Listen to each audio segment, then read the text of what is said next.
I watched as my fiancé got ready to leave again. Lately, he was always disappearing somewhere. I couldn't help but feel uneasy. "Do you really have to go?" I asked, trying to keep my voice calm. "Yes. It's for work. I can't refuse," Andy replied, not meeting my eyes. "You seem to be going out for work quite often these days," I said, trying to sound casual. Andy stopped what he was doing and looked at me. "What are you implying?" he asked, a hint of defensiveness in his voice. "Nothing," I replied quickly, just stating a fact. But inside, I felt a growing suspicion. Something didn't feel right. Andy grabbed his things and went into the bathroom.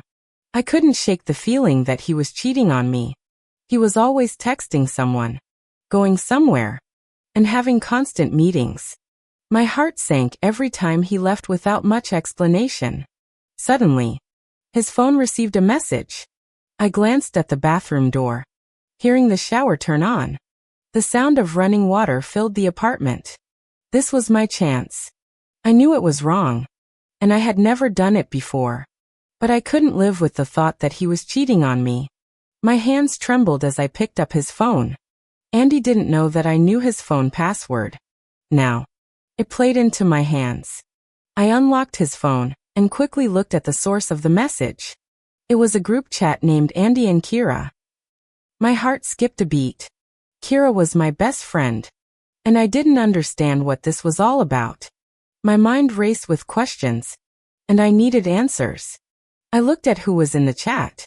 Andy, Kira, my mom, my sister, and my brother. What the? My heart pounded in my chest. I scrolled to the top of the chat and saw that it was created 8 months ago. The first message was from Andy. Andy, I'm sorry you had to find out about Kira and me like this. But I can't let Aaron find out. I love them both and still want to marry Aaron. My mom was upset at first. She said Andy couldn't treat me like this. But after a few days, a message came from her.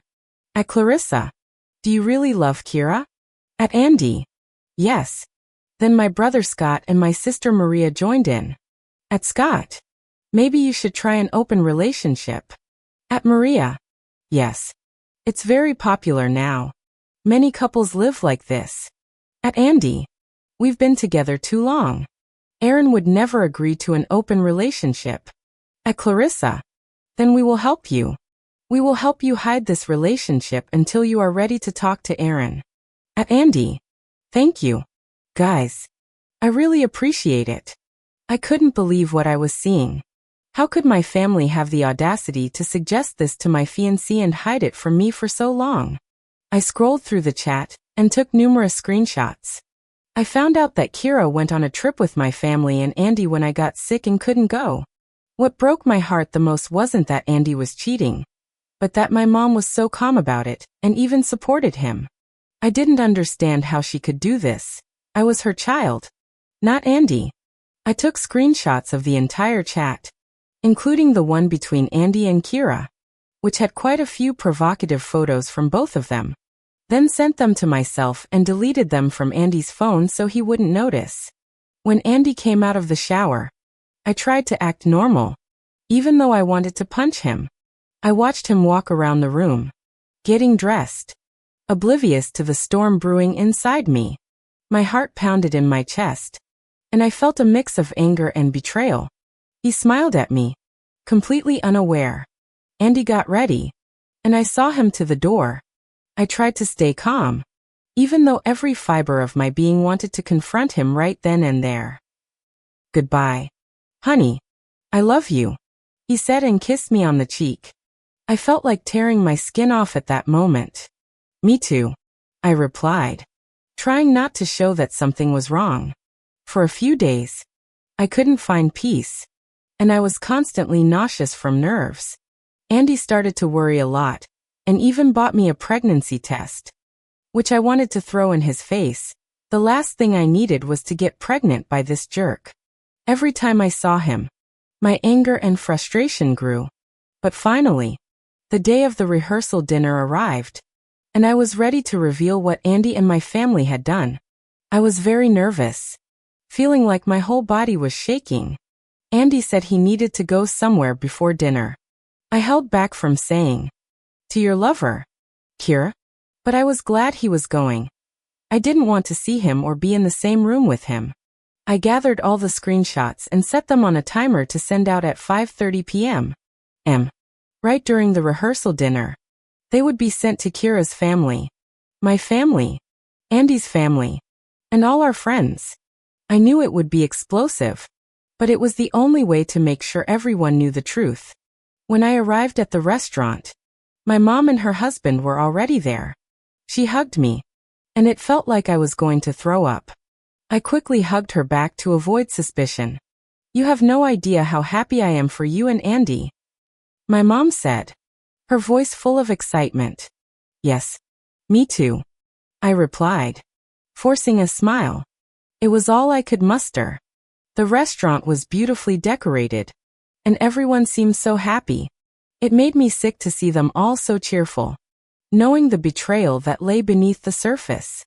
I spotted Kira, laughing with some of our friends. She looked so carefree, as if she hadn't been sneaking around with my fiancé. As more guests arrived, my anxiety grew. I kept glancing at my watch, counting down the minutes until 5:30 p.m. Andy finally showed up, acting as if nothing was wrong, greeting everyone with a big smile. The restaurant buzzed with laughter and conversation. When all the guests had gathered, Andy stood up to give a toast. He cleared his throat, drawing everyone's attention.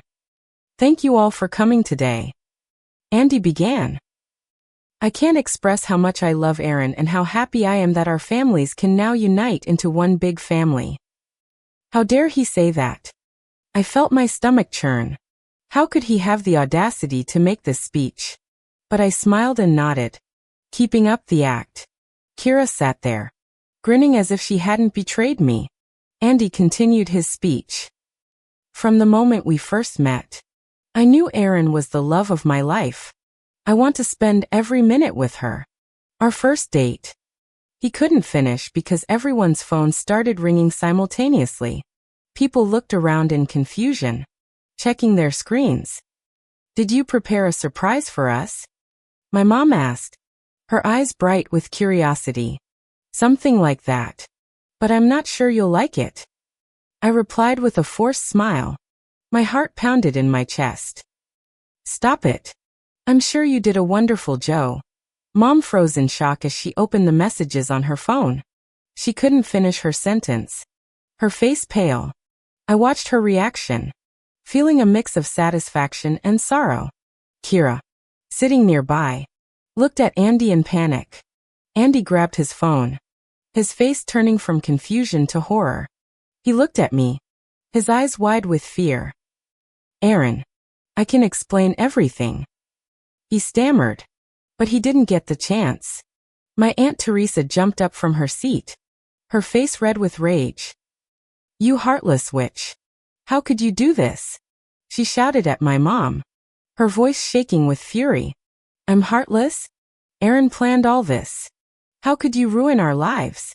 my mom shouted back, her eyes blazing with anger. My grandparents tried to hold Aunt Teresa back while she yelled at my mom, calling her every name in the book. The restaurant turned into chaos, everyone shouting and arguing. The joyful atmosphere had turned into a battlefield. Kira ran up to me, her eyes pleading.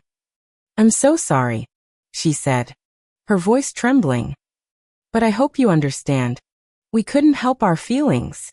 We've always been best friends, and I hope we can get through this and remain friends." Her words made my blood boil. I slapped her hard across the face, the sound echoing in the room. "How dare you call yourself my best friend after everything you did?" I shouted, my voice breaking. "Aaron, don't touch her," Andy yelled, rushing toward us. I turned to him, my eyes filled with anger. "You're the most pathetic man I've ever seen. I truly pity you because you'll have to live with this." Andy's face fell, and he stepped back, looking defeated. The room was in chaos. with people yelling and crying. I felt a strange calmness wash over me. The truth was out. There was no turning back. I had exposed their betrayal. I walked away from them and went to Aunt Teresa, who was still yelling at my mom. "Let's go. They're not worth it," I said, taking her arm. Aunt Teresa listened to me as we headed for the restaurant exit.